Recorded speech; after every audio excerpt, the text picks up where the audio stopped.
నేను అప్పుడప్పుడు artificial jewellery మీద చాలా గంటలు కూర్చొని సర్దుకుంటుంటానండి. ఇవి ఎప్పటి నుండో నేను బెంగుళూరులో మాల్‌లో కొన్నాను. చాలా అప్పుడు క్రేజ్ అందరికి రూ. 350 ఫ్రంట్ ఒక స్టోను, వెనకాలకి హ్యాంగింగ్ ఒక స్టోన్ పెట్టుకునేది. ఇంకా అవి అలా రాయి ఊడిపోయింది. ఒకసారి ఒకరు ఫంక్షన్ కోసం వాడుకున్నారు. రాయి ఊడిపోయింది. అది అంటించుకోవడం కుదరట్లేదు. ఆ రాయి పోయింది.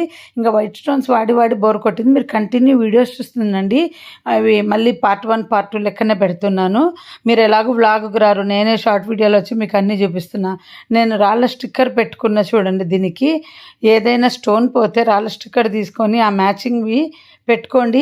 అది కూడా ఊడిపోతుందని డౌట్ వస్తే మీ స్టోన్‌ను కూడా ఎలా అంటించుకోవచ్చు తెలుసా అండి? నేను ఇదివరకు అంటించుకున్నాను కనుక చెప్తున్నా. ఇప్పుడు చూపించట్లేదు.